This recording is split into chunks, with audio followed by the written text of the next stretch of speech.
410 году римский император Гонорий послал прощальное письмо народу Британии. Он написал: «Отважно сражайтесь и защищайте свою жизнь. Теперь вы сами по себе». Город Рим был атакован, и империя развалилась. После ухода римлян из Британии в стране царил хаос. Коренные племена и захватчики сражались друг с другом за власть. Многие римские города в Британии рухнули. Тогда люди вернулись к жизни в сельской местности. Но даже после того, как римляне ушли, они оставили свой след по всей стране.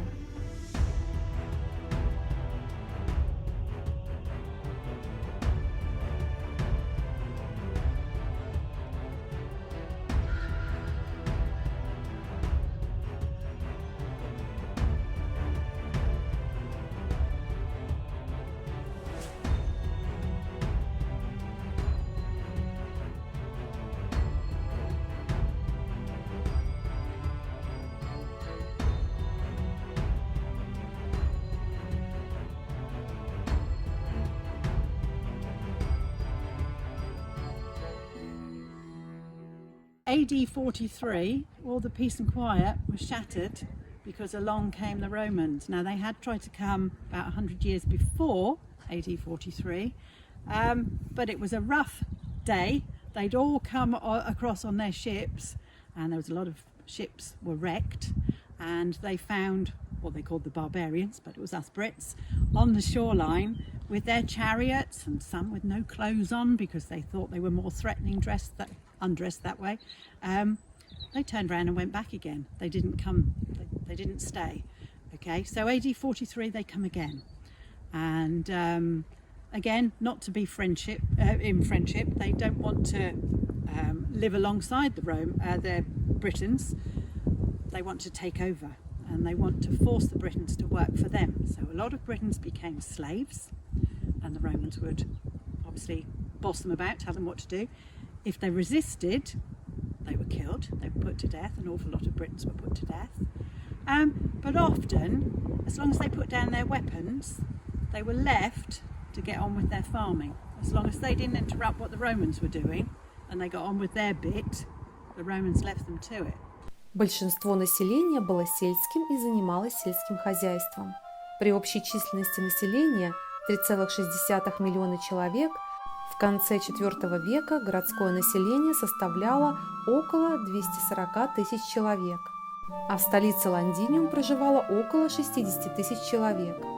Лондиниум был этнически разнообразным городом с жителями по всей Римской империи, включая выходцев из Британии и иммигрантов из континентальной Европы, Ближнего Востока и Северной Африки. Существовало также культурное разнообразие в других римо-британских городах, которое поддерживалось значительной миграцией как внутри Британии, так и с других римских территорий, включая Северную Африку, Сирию, Восточное Средиземноморье и континентальную Европу.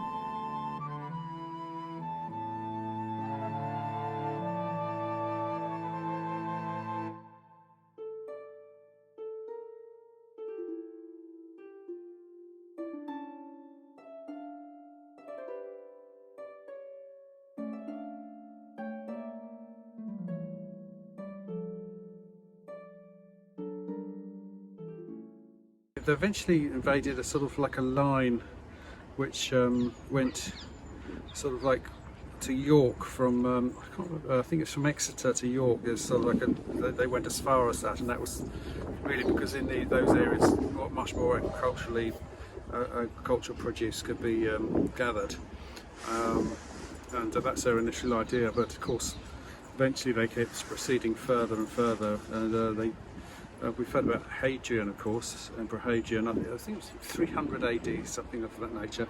Built Hadrian's Wall, and it's really because beyond that the tribes, where we have Scotland today, were rebelling, and they would be kept out, and that would be heavily patrolled by soldiers with various bases along in the towers, where they sort of lived, really, barracks really. And a lot of the towns we have today are actually sort of based on Romans. The Romans brought about, of course, Romans brought London about. It's because of the Romans that we have London. And sort of initially the city of London was trading for trade. A lot of using the River Thames, built where it is because at that time that's as far as the boats could go upriver, and of course they would bring in goods that's as far as they could go. You see, the boats. That's why they was built where it was, and then travel out on the as the tide was going out. You see,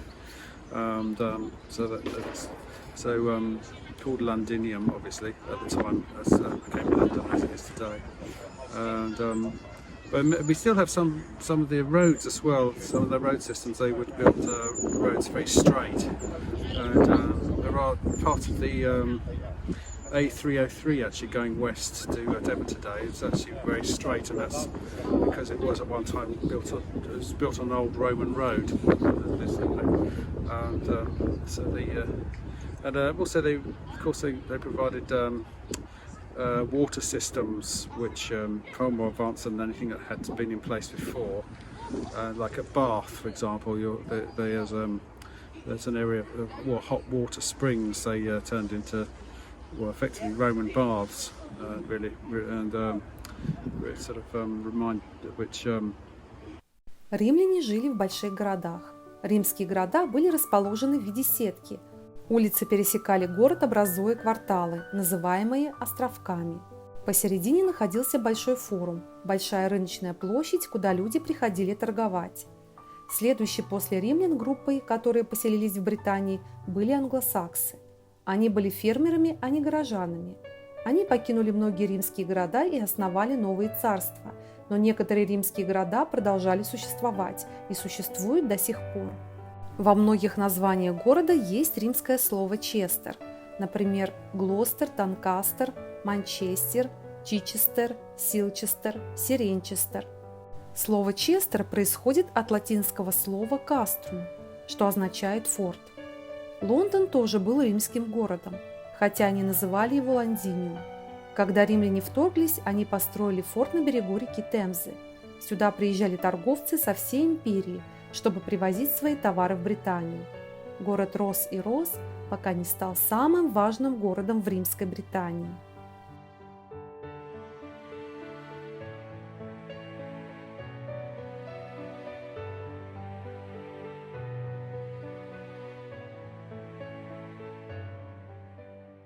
Houses would not be like this one, which is a farmhouse. They would perhaps be a bit more like the houses in Rome. So they would have pillars, they would make themselves up quite a comfortable place. They would have underfloor heating. There's only one room in this farmhouse that has the underfloor heating, but they would have all that. So they made themselves quite comfortable. There's been lots of evidence found where the Roman cavalry was, where big stable areas were. So they did a lot of building. They did a lot of road building. This is where we come to what did the Romans ever do for us? And certainly the roads, instead of those dirt tracks that us Brits were happily poodling along with our ponies and carts, they would build these lovely straight roads using their measuring instruments. They'd march up and down them. So they tried to take over, basically. В Римской империи латинское слово «каструм» означало здание или участок земли, использовавшийся в качестве укрепленного военного лагеря. Каструм можно было применять для различных укреплений, от большой легионерской крепости вспомогательных фортов до временных походных лагерей. Когда римляне прибыли на берега Британии в 43 году, они сотни лет строили серию фортов, которые простирались от южного побережья Британии до мэрии Ферт, вокруг Инвернесса в Шотландии. Строительство фортов продолжалось даже в последние века Римской Британии, включая строительство саксонских береговых фортов, чтобы удерживать и обеспечивать защиту жителей от саксонских и франкских пиратов.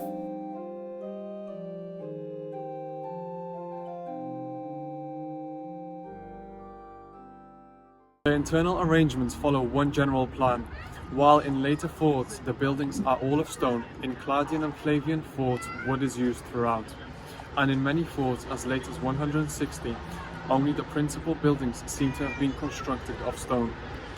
In the centre of the fort was the headquarters, a rectangular structure with a front entrance which gave access first to a small cloistered court then to a covered hall bordered by a row of 3, 5, or even 7 rooms containing the shrine of official worship and the pay and record offices.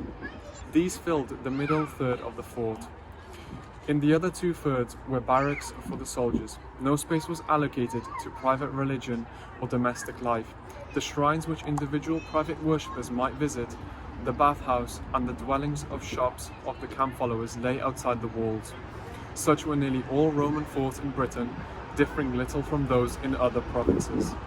До римлян в Британии не было нормальных дорог. Римляне строили новые дороги по всему ландшафту, фактически более 16 тысяч километров. Римляне знали, что кратчайшее расстояние от одного места до другого – это прямая линия, поэтому они сделали все свои дороги как можно более прямыми, чтобы двигаться быстрее. Они строили свои дороги на основании из глины, мела и гравия. Сверху клали более крупные плоские камни. Римские дороги выступали посередине и имели канавы по бокам, чтобы стекала дождевая вода. Некоторые римские дороги были преобразованы в автомагистрали и основные дороги, которые мы используем сегодня. Все еще можно найти несколько мест, где видна оригинальная римская дорога.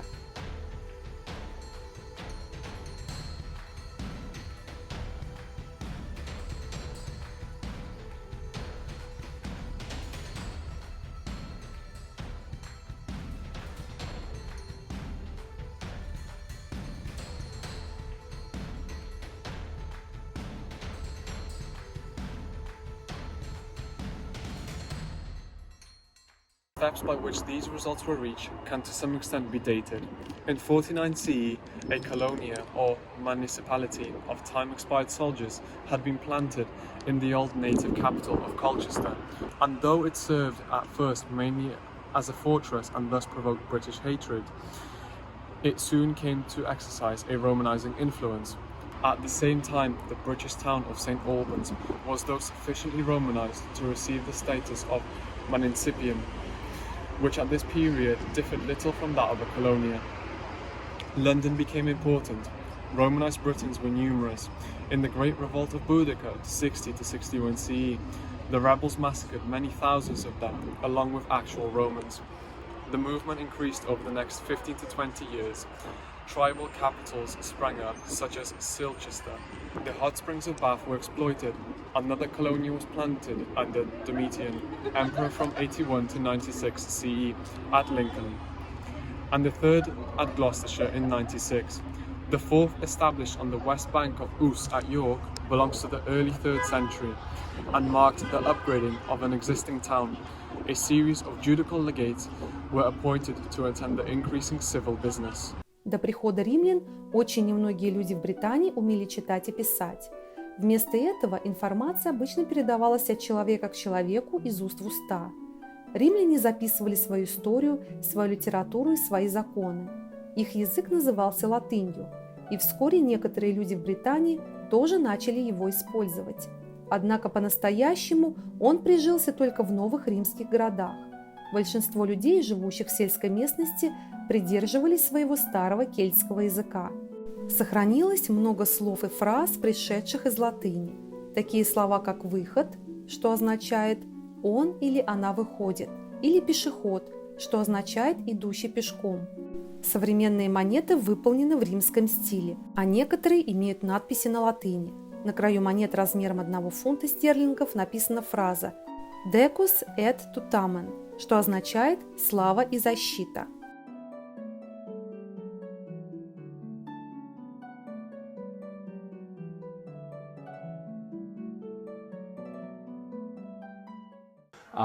This is a collection of coins. Most of them are from the late 3rd century, a time, well, it was not really the best time to be in the Roman Empire, the late 3rd century. They were killing emperors very quickly at that stage. But it's a place where we talk about Roman money and the money that Roman soldiers were paid. So we know, for example, that the soldiers of the 20th Legion, when they arrived here, they just had a pay rise. They were being paid perhaps 300 silver denarii a year, basic Roman soldier's wage. And that's actually quite a lot of money. I've seen various estimates of how you try and translate 300 denarii into modern terms, but the best way of looking at it is that 100 denarii is about the minimum you need to survive at that time. So 300 denarii is a good wage. A centurion could be earning 10 to 15 times that.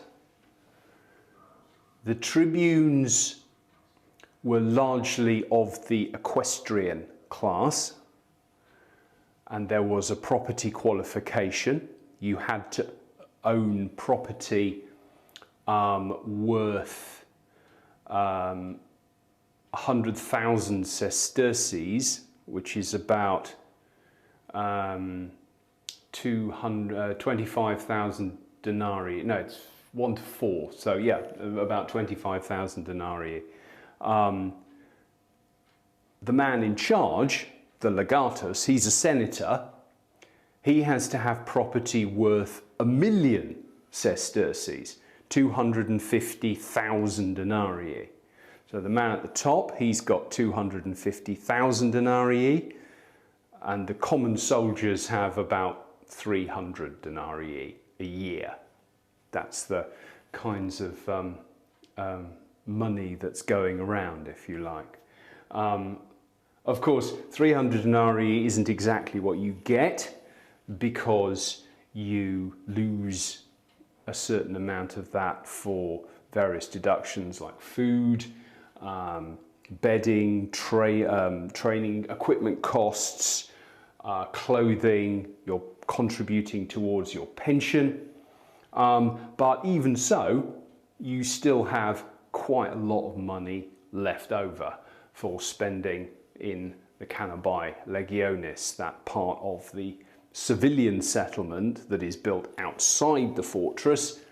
Here in Diwa, it's outside the east gate, and that's where the soldiers go and seek various forms of recreation, shall we say.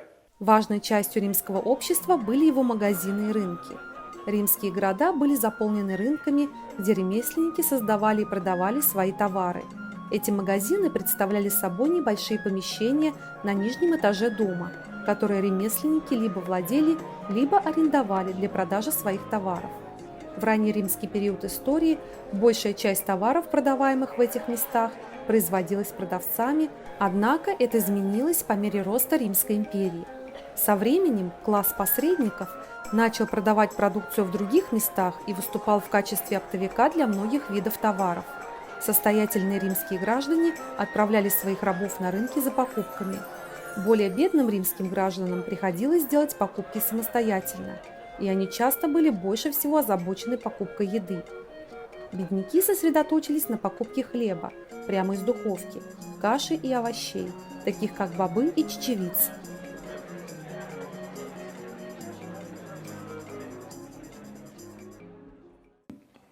So we have a collection of various different kinds of Roman pottery.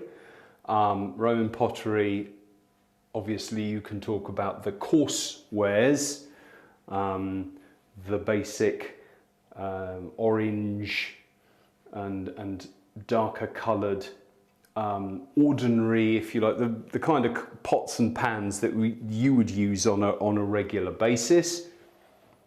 There is some Samian. Samian is a fine ware. It was made in factories in France, shipped all over the empire. It's a very distinctive, shiny orange coat, which is very easy to notice. And we also have some Roman glass. I love Roman glass. It's amazing stuff because of the quality. I've worked on archaeological excavations where you can take a piece of Roman glass out of the ground and it looks like somebody just dropped it. Whereas a piece of medieval glass that is 1,000 years younger is just falling apart because it's not the same quality. Roman glass is really, really good stuff. And we have some Roman glass here as well, which is rather nice. Одним из аспектов римского влияния, заметного в британской жизни, было предоставление римского гражданства. Сначала это предоставлялось очень избирательно, членам советов определенных классов городов, которые римская практика сделала гражданами, ветеранам-легионерам или солдатам вспомогательных частей, и ряду иностранцев, чьи покровители получили за них гражданство.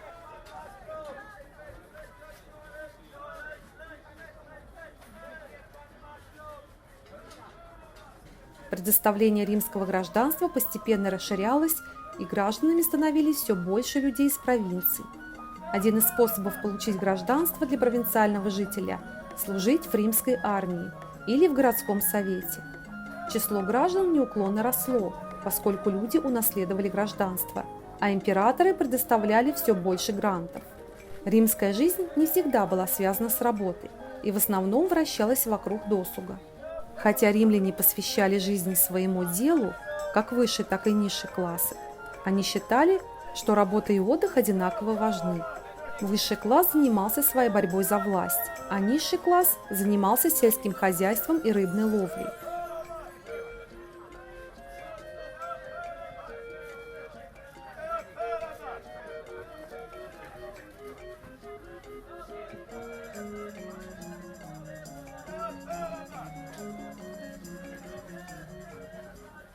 Последние унаследовали игры от аристократов, вдохновленные греками или этрусками. Римские настольные игры включали в себя кости, игру в крестики-нолики, шарики, шашки и шахматы.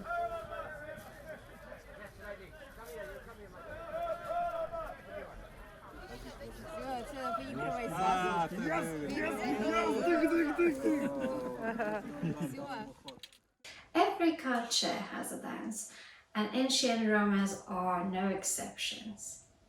So ancient Romans dance was inspired by Greece, mostly by Greek slaves, and Roman themselves, they didn't participate in dance. They thought dance was below them, so they hired Greek and Spanish dancers for their banquets, parties, birthdays, weddings, also for their funerals.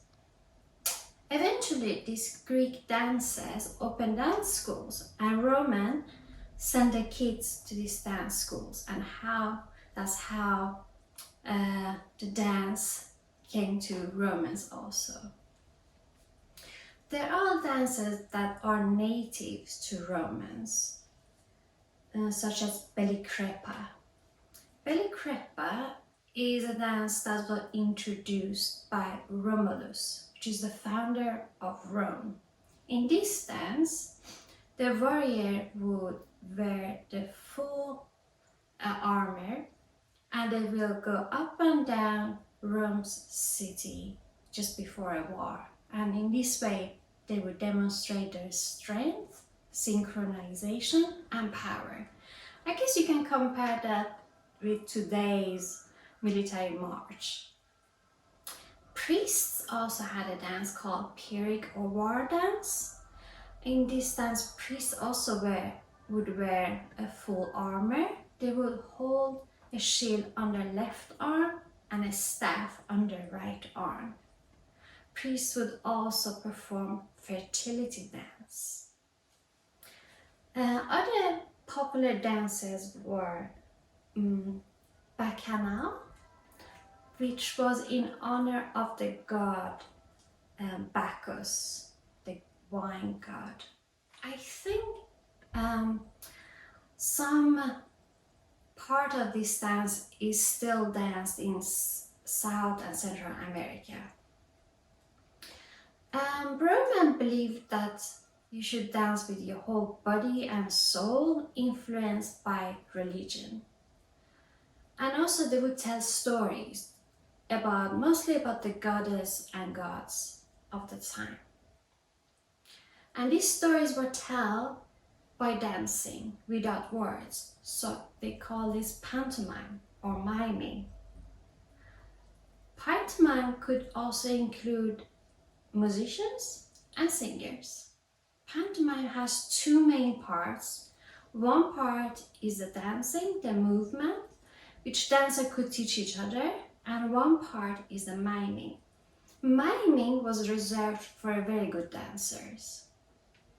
Dance was usually made in lines, and the best dancer was the leader of the line. Возникнув в Древней Греции, театр Древнего Рима принес в Британию искусство с его грандиозными аренами и театральными постановками. Можно было стать свидетелем различных форм искусства, таких как акробатика, уличные представления, танцы, артикулированные трагедии и другие. С тех пор, как начала развиваться Римская империя, мюзиклы и театральные представления устраивались профессионалами на всех публичных и религиозных фестивалях.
Roman amphitheatre were a type of Roman. They were basically open venue, mostly circular or oval.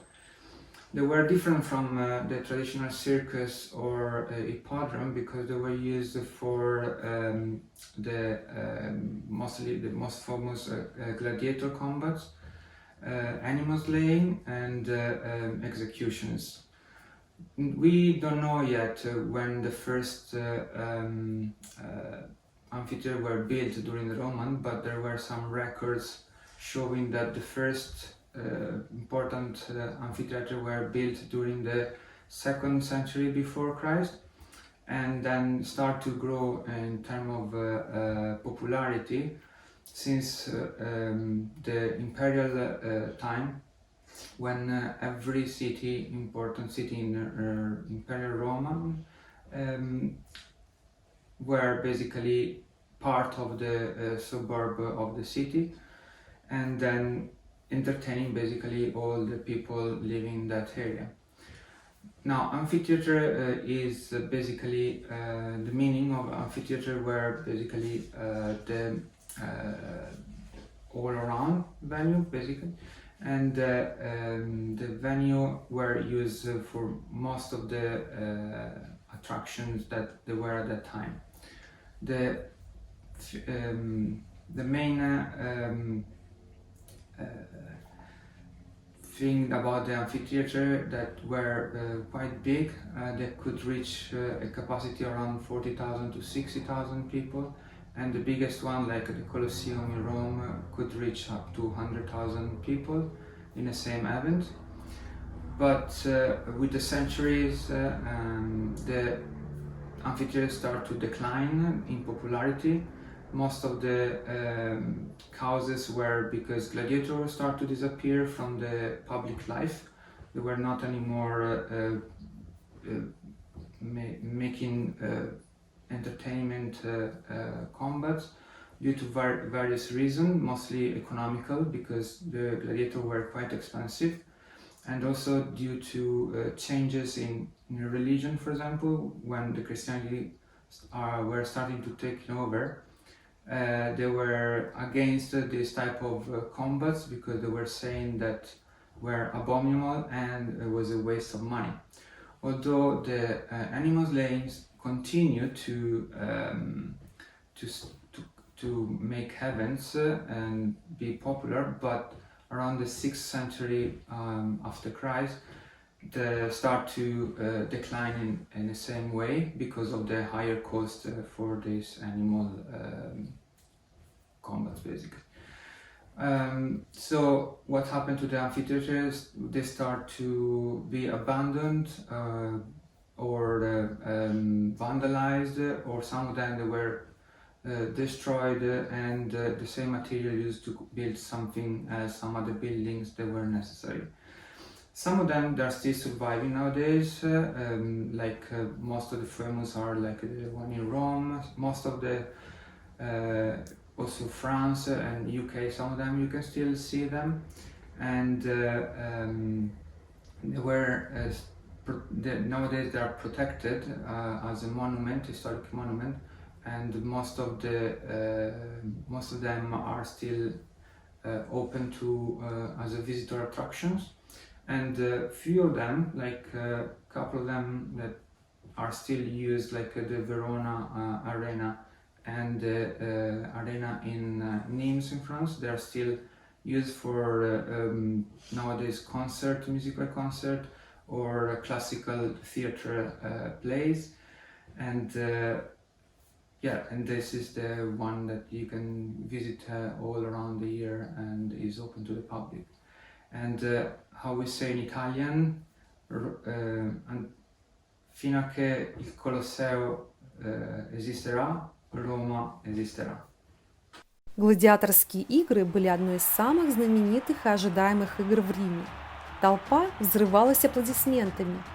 Гладиаторы рубились на мечах и пытались показать свое превосходство. Если толпе нравилось выступление побежденного, они могли его пощадить, а если нет, то побежденный мог быть убит. Смерть в Риме была своего рода развлечением. Римские гладиаторы были приобретенными рабами, военнопленными или преступниками, которых иногда заставляли безжалостно убивать, чтобы получить свободу. Иногда женщины вызывались быть гладиаторами, чтобы освободиться. Выступление гладиаторов проводилось не только для развлечений, но и также для политической тактики. Когда правитель Рима давал народу, что они хотели, то ожидал взамен предельной лояльности общества. Следовательно, игры гладиаторов было не просто развлечением.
The Romans started to leave around in the 400s AD.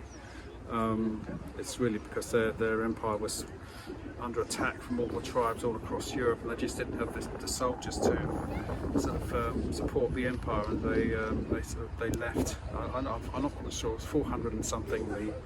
This Roman soldiers left, and that's when we started having invasions from the Saxons, from where we have Germany today, Saxony, and they were easily more powerful than the Celtic tribes, and then after that, of course, the Normans, in the 11th century. So we've been subject to one invasion after another, really. So we're a sort of broad mix, in our DNA of all these different invading forces in Britain today. Мы воспринимаем римское наследие как должное. Города, монументальную архитектуру, виллы, предметы роскоши, декоративное изящное искусство. Но во многих частях империи все это было в новинку, и поэтому скорость, с которой это было принято, является признаком привлекательности римской культуры для местных элит. Это была модная революция на вершине общества. Чтобы идти в ногу со своими согражданами, возвыситься над низшими слоями, жить по новым законам, человек становился римлянином. Различные образы жизни и системы ценностей могли сосуществовать с доминирующей греко-римской культурной элитой. Римская археология все больше раскрывает культурное разнообразие империи, и мы все больше чувствуем, что различные образы жизни, мировоззрения и системы ценностей могут существовать с доминирующей, более однородной греко-римской культурной элитой.